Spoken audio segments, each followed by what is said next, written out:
अच्छा मिस्त्री जी, कोई भट्ठी ग्रां दा कोई भजन के सुनाई लेना हा। चलो जी आओ जी, सुनते महाराज भजन, सुनते भट्ठी एरिया दा जी। भजन सना दा कोई, बाग बड़ी है साढ़े एरिया च महाराज।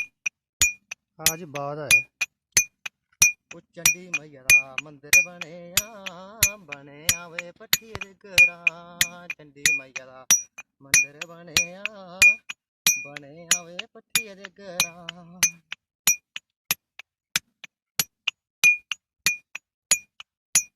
भट्ठी दे लोक मड़ा साथ बड़ा रखदे।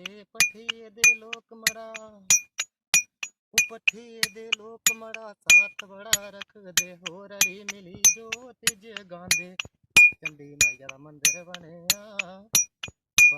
वे भट्ठी ग्रां। चंडी मैया दा मंदिर बने वे भट्ठी ग्रां। भट्ठी दे लोक मड़ा प्यारे प्यारे लगदे। भट्ठी दे लोक मड़ा प्यारे प्यारे लगदे। वो ठंडी ठंडी हवा विच चलदे।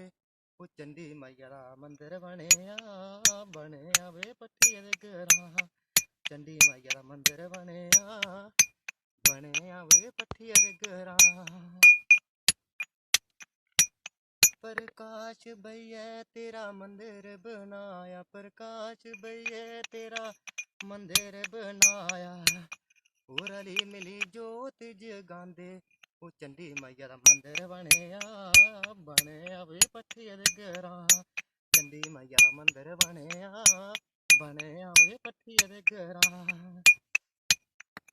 प्रकाश भैया तेरी रौनकां बनाया। प्रकाश भैया तेरी रौनकां बनाया।